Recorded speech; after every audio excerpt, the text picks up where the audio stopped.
i sesiwn arall gan Carlam Cymru. Sesiwn cymdeithaseg mi fydd hyn, safon uwch 1.4. Byddwn ni'n edrych ar rhan A ar fethodoleg ac yn ffocysu yn bennaf oll ar cwestiwn 1B. Nawr i ddechrau, dyma cyfres o gwestiynau gwahanol sydd i dod i fyny ar gyn-papurau. Mae y cwestiwn 1B yma yn 30 o farciau.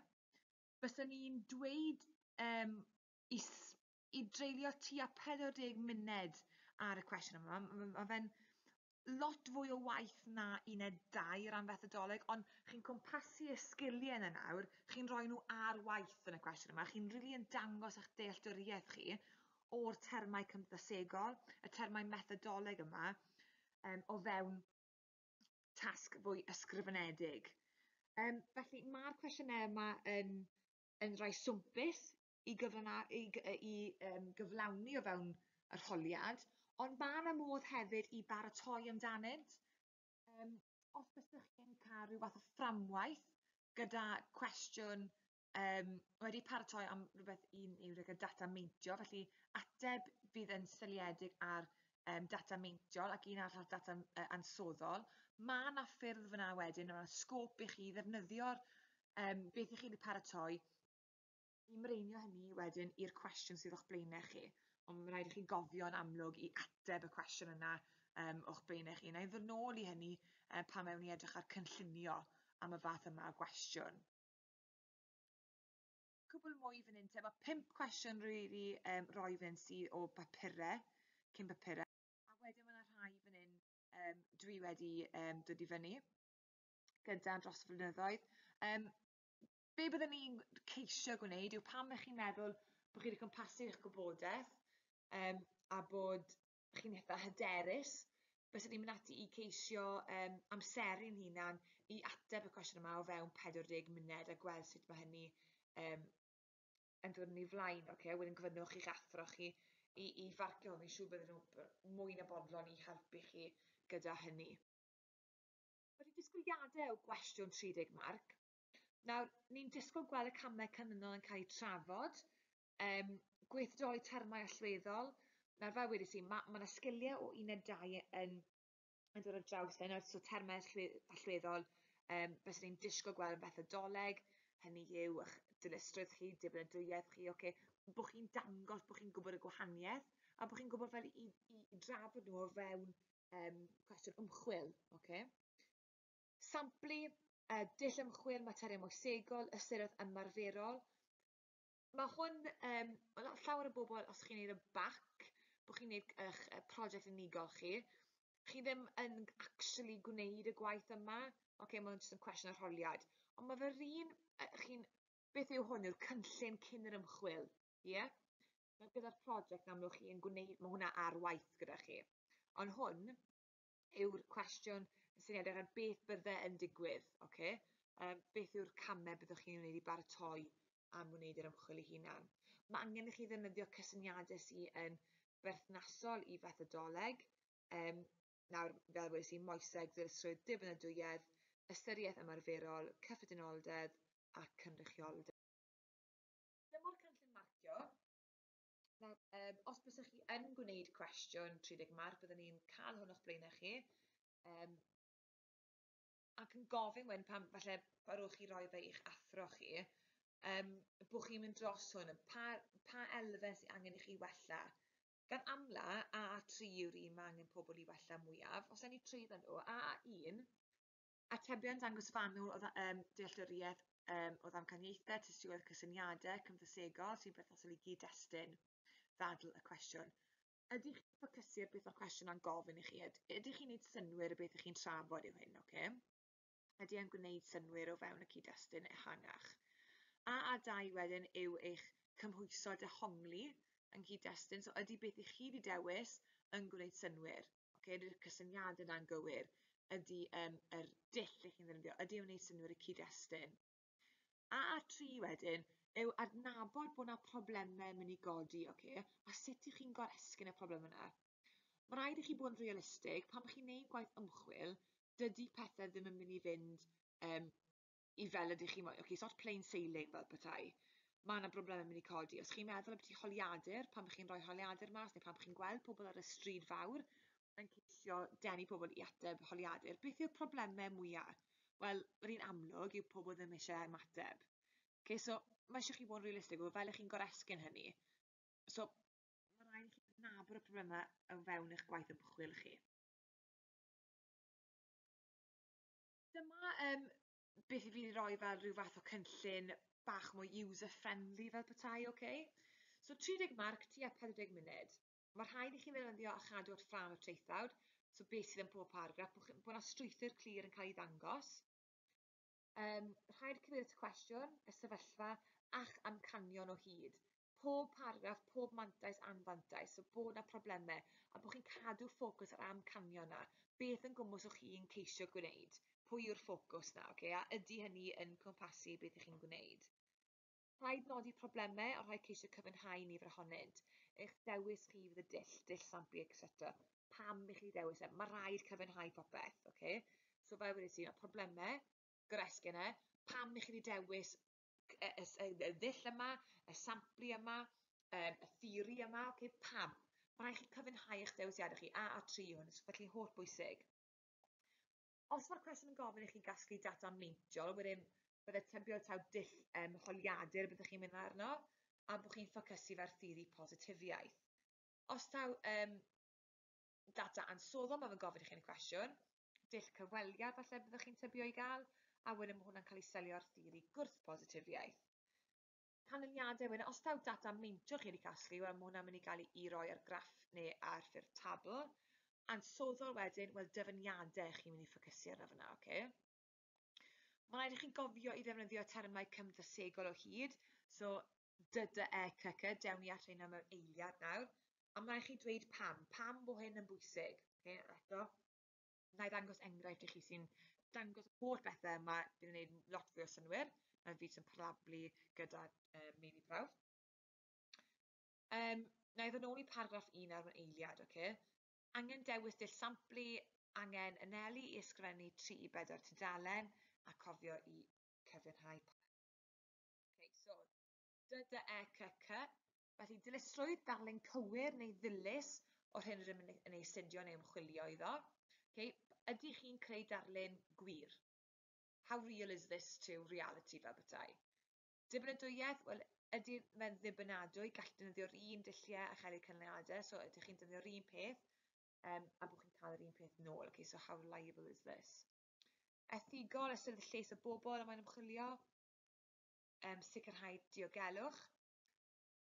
Cyffredinoli, os yw'ch sampl yn cynrychioli gweddill y boblogaeth, ydy 1,000 o unigolion a gymerodd rhan yn yr ymchwil yn cynrychioli gweddill y boblogaeth dan sylw. Hynny yw, os byswn ni'n edrych ar pa mor hapus ydy blwyddyn 7 yn yr ysgol, wel, y poblogaeth ydy blwyddyn 7, ond mae'n amhosib i mi i gyfweld falle, okay, neu i gael pob un o blwyddyn 7, tua 200 o ddisgyblion yn rhan o hyn.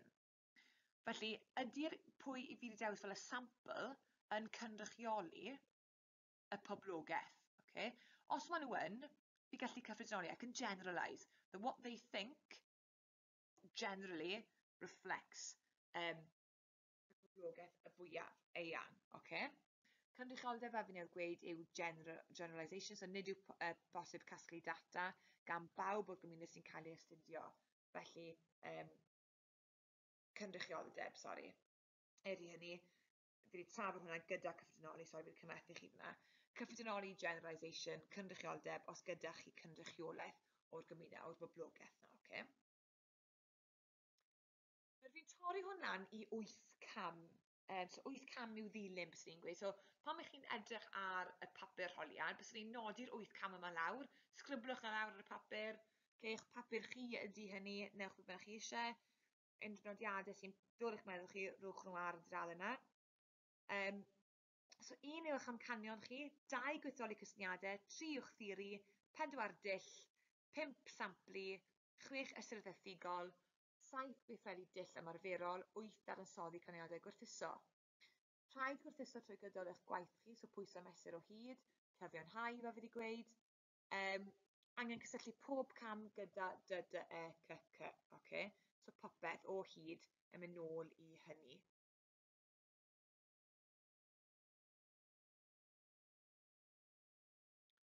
Nawr, dyma ffurf tabl wes chi moyn ehangu ar y restr yna, jyst i chi falle i adnabod beth yw'r pethau yma yn fwy fanwl. So amcanion, disgrifio'r byr o beth mae ychydig yn fwriadu i gyflawni. Hynny yw, beth ych chi'n edrych arno. Mae angen i chi edrych ar grŵp penodol o bobl, felly bod chi'n edrych ar grŵp ethnig gwahanol, grŵp dosbarth gwahanol, neu gender gwahanol, oedran, beth ych chi yn mynd i ffocysu arno. Pwy ydy'r pobl yma? Dyna'r amcanion. Dim mwy na hynny, paidiwch ymlethu fe. A beth ych chi'n disgwyl gweld. Gweithdodi cysyniadau. So, beth mae hwn yn meddwl yw rhoi ddiffiniad i gair. Hynny yw, os bys ni'n gofyn i chi beth yw tlodi, a fi'n gofyn dosbarth cyfan, mae pobl yn mynd i cael barn gwahanol o beth yw tlodi iddyn nhw. Yr un peth byddwn ni'n gofyn beth yw trais i bobl. Mae pobl yn mynd i ddiffinio hwnna'n wahanol. Felly, mae rhaid i chi mesur e. Sut ych chi'n mesur y gair o fewn y cwestiwn? A dyna beth yw'ch ffocws chi wedyn. So, chi'n rhoi'r cysyniad na, chi'n gweithredoli fe. Theori wedyn, os chi'n casglu data meintio, wedyn chi'n sylwi fe'r positifiaeth, os daw ansoddol, gwrth positifiaeth. Dull o pa dull ych chi'n ddefnyddio a pam, er enghraifft, os chi'n edrych am ddata ansoddol, chi'n mynd i fynd am cyfweliad. Data meintiol, chi'n mynd i falle ddefnyddio holiadur. Samplu, hwn yw'r falle un mwyaf wan, bys ni'n gweud, gan ddisgyblion. Newch yn siŵr bod yn gwneud synnwyr gyda chi, a bod chi wedi adolygu'r samplu yma, Not bobl ddim yn dewis fath o samplu dull samplu addas. Ystyriaeth ethigol, os yna twyll, gogwydd, amharu a breifatrwydd, a chyd syni ar gwybodus, sensitifrwydd. Gweithredu dull wedyn yw cam 7, ble, pryd, cost, ydych chi'n neud y swydd peilot, a wedyn 8 yw dadansoddi a chyflwyno'r caniadau. Hynny rhyw fath o walk-through fel dosbarth fel neu alw fer hyn. Dyma'r cwestiwn. Fel myfyrwyr cymdeithaseg safon uwch, mae gofyn i chi gynllunio prosiect ymchwil i gasglu data meintiol ar faint o drais sy'n digwydd yn ystod y nos yn eich tref. Dyna'r samplu rydych chi'n ei dewis fod yn gynrychioliadol o'r bobl sy'n byw yn eich ardal chi. Felly, data meintiol yw'r ffocws, faint o drais sy'n digwydd yn y nos yn ein tref ni. Dechrau cynllunio hwn yn rhannol, allwch chi gorffen hwn eich amser hunan os chi eisiau. Amcanion. Mae amcanion fydd ar ganfod y gwahaniaeth yn oedran, yr rheini sy'n fwyaf treisgar, a pha grŵp ethnig sydd fwyaf treisgar. Mae modd mynd i fwy o fanylder a chael caniadau fwy cyfoethog gan wella dilysrwydd yr ymchwil. Fi'n cyfiawnhau pam mi fydd i ffocysu ar 2 fath o beth yna, oedran a grwpiau ethnig. So felly, mae'n holl bwysig ym mhob cam eich bod chi'n cyfiawnhau eich dewisiadau chi. Gweithdoli cysyniad. Byddem yn diffinio trais fel ymddygiad sy'n wneud â grym corfforol gyda bwriad i frifo, niweidio neu ladd person arall. Byddaf hefyd yn diffinio nos o oriau yn y dydd rhwng 8 a 6. Na i ddangos i chi'n enghraifft ysgrifenedig yn fwy sut i fydd i cyfiawnhau hynny, ond byddwn ni'n cyfiawnhau hwnna mwyn sicrhau dilysrwydd a bod pobl yn deall yr hyn rwy'n gofyn iddyn nhw. So bod nhw'n deall yn union beth i fi'n meddwl o'r geirfa yma, so nhw'n ei mesur ei hun. Theori yw theori positifiaeth ar gyfer y sydd yma, gan taw data meintiol, rwy'n edrych am. Fi'n edrych ar safbwynt gwyddonol sy'n wrthrychol, heb emosiwn a barn effeithio'r ganiadau sy'n fwy ddibynadwy. Dull, wel data meintiol i'r ganfod, faint o drais sy'n digwydd yn ystod nos, felly holiadur. Dewn ni nôl at y 4 arall pan byddwn ni'n edrych ar yr enghraifft ysgrifenedig. Felly bydd i roi y geiriau, termau allweddol yn coch. Beth sy'n uwch o leia yw'r cyfiawnhau yma, y problem fel bethau. Heb uwch o leia dim un yn un cyntaf, ond achos fi roed ar y tabl i chi'n barod, ond ni trwyddo fe ta beth. So, fe amcanion fydd ar ganfod gwahaniaeth yn oedran rhywun sy'n fwyaf treisgar, a pha grwpiau ethnig sy'n fwyaf treisgar. Gan ganolbwyntio ar agwedd penodol, mae modd mynd i fwy o fanylder, dyna'r cyfiawnhau, dyna beth sy'n angen uwch o leia fyna, So, Byswn ni'n uwcholeuo hwn. So gan ganolbwyntio ar agweddau, gan ganolbwyntio ar agweddau penodol, mae modd mynd i fwy o fanylder a chael canlyniadau fwy cyfoethog gan wella dilystrwydd. Okay. Cyn dechrau cynllunio'r prosiect, byddai rhaid gweithroli cysyniadau, sef rhoi cysyniad ar waith sy'n golygu diffinio'r termau trais, a mae'n bod yn rhy gyffredinol, so eto, diffinio. Okay, bydde aelodau gwahanol yn diffinio termau yn wahanol, felly mae rhaid wneud hynny. Okay? Bydd dealltwriaeth well gan y sampl, byddwn yn mynd i fwy o fanylder gan gwella y dilystrwydd. Okay? So felly mae'r dau frawddeg yna yn cyfiawnhau hynny. Byddaf yn diffinio trais fel ymddygiad sy'n ymwneud â grym corfforol gyda bwriad i frifo niweidio neu ladd person arall. Eto, yr un olau yw positifiaeth. Ni wedi cyfiawnhau hwn yn y paragraff gyda'r tabl. Dull. So, fi'n defnyddio'r dull holiadur. Mantais y dull yma yw ei fod yn gallu bod yn ddibynadwy, so fi'n cyfiawnhau eto. Mae'r modd i'r wybodaeth cael ei wirio gan gymysegwyr eraill neu'r dull cael ei ailadrodd. Okay, eto, cyfiawnhau y reswm pam fi'n defnyddio hwn. Gyda holiaduron, mae modd cael cyfniadau fwy cynrychioliadol. Eto, mae hwnna'n cyfiawnhau nag unrhyw ddull arall oherwydd gallu cael sampl fawr, am bod ymarfer yn haws i gwasgaru'n daearyddol, yn rhatach ac yn gyflymach. Hynny, mae'r dull yn ddibynnol iawn ar safon y cwestiynau, ac os nad ydyn yn fanwl gywir, bydd yr astudiaeth yn llai ddilys. So fi'n cyfiawnhau hyn bod rwy'n ymwybodol bod yna broblemau, okay, mynd i godi. A nid ydy pobl yn rhoi'r ateb onest sy'n lleihau'r pellach o'r ddilysrwydd. Nid oes chwaith llawer o le i fanylu wrth ateb sy'n effeithio ddilysrwydd y data, ond gallai'r gwella hyn rhywun yn sicr bod y cwestiwn yn ateb yr hyn rydym eisiau ddarganfod. Efallai trwy wneud ystyriaeth peilot a hefyd sicrhau sampl fod yn holiadur yn hollol gyfrinachol gan obeithio byddent yn cymryd yr astudiaeth o ddifri ac yn ateb yn onest. Okay, dyna'r rhan cyntaf yna te. Wedyn mae gyda ni y dull samplu.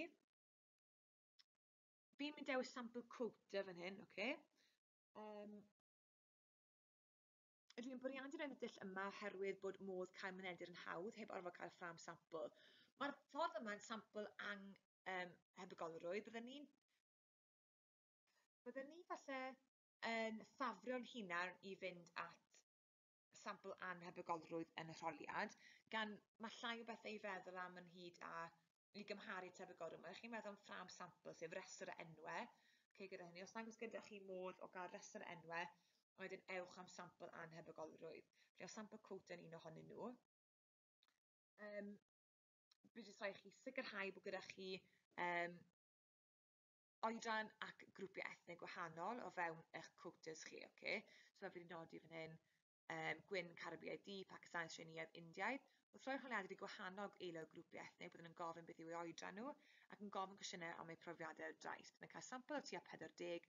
Wrth gwrs, byddwn yn ddefnyddio cael sampl mwy, ond fel myfyriwr a bydd amser ac adael yn trwysur gan fod sampl yn fach. Bydd hyn yn effeithio cynrychioldeb, ond wrth defnyddio sampl quota byddwn yn sicrhau bod gen i quota grwpiau ethnig gwahanol. So fan hyn, fi'n cyfiawnhau, sori fi ddim yn syth iawn fan hyn, fi yn cyfiawnhau y dewisiadau yma, okay? Yn cyfiawnhau y dewisiadau, ond hefyd yn gweud, wel, fi'n gwybod bod yna problem, ond eto, chi yn myfyrwyr lefel A, okay? Mae'n amhosib i chi wneud popeth gyda'ch yr amser sydd gyda chi yr amser. Fi'n gwybod chi ddim actually yn wneud hwn, ond bod chi yn rhoi rhyw fath o cyfiawnhad iddo fe. Mae term bwysig yn hwnna eitha, disgybl yn gweld hwnna eitha rhwydd, ok, jyst cofiwch eich termau chi fan hyn. Wedyn mynd at y dull, so pa fath o cwestiynau chi'n mynd i roi, okay? Ydy hwn yn ffit i'ch amcanion chi? Cofiwch, fi'n mynd ofyn i'r amcanion, holl bwysig bod yna ffocws o hyd arno fe, bod chi'n cadw'r ffocws na, bod chi'n ymwybodol o'r cwestiwn. So os ych chi'n paratoi eich atebion chi o flaen llaw, fel sgerbwd, cofiwch, mae rhaid i chi trafod beth sydd o'ch blaenau chi. Paidwch jyst meddwl, dyma beth fi'n gwybod, dyna'r holl fi'n ei roi. Mae gyda chi cwestiwn i ateb. Okay? Mae eich chi'n gwneud yn siŵr bod chi'n ateb e. Eto fi'n gwneud y problem, gwynebu os nad yw'r pobl eisiau ateb y holiadur a mae bobl i'r arfer gyda phobl yn curo'r drws. Gofyn cwestiynau byddai'n ceisio lleihau hyn drwy gliro mai ond 2 funud byddaf yr holiadur a fod yn ei gyflawni fel rhan o'n gwaith lefel A. Hefyd am yn geisio mynd â rhywun arall gyda mi sy'n dod o'r ardaloedd penodol fel bod y sampl teimlo'n fwy cartrefol ac yn fwy bodlon i ateb. So gawn taw data meintio wedyn pan fi'n gwrthuso dadansoddi, mae fe'n mynd i fod ar ffurf graff, neu tabl fel fi'n gweud, fydd ni'n gweld patrymau ac i cymharu oherwydd data meintio sydd gen i. Felly, gyda'r cwestiwn 30 marc, dilynwch y strwythur yn glir, mae rhaid i chi wneud hynny. Rhowch camer 8 cam yn eich blaenau chi, defnyddiwch y termau allweddol yna. Mae rhaid i chi ymarfer y cwestiwn yma, jyst i chi wybod y strwythur chi, dyna'ch adolygu chi. Llu o cwestiynau chi ymarfer gyda, ewch ati i ymarfer nhw, mi fydd yn fyddiol i chi, Unrhyw adnoddau eraill i chi moyn o pynciau eraill, ewch ar wefan Carlam Cymru, na'r lu o bethau i chi ar hynny. Diolch yn fawr.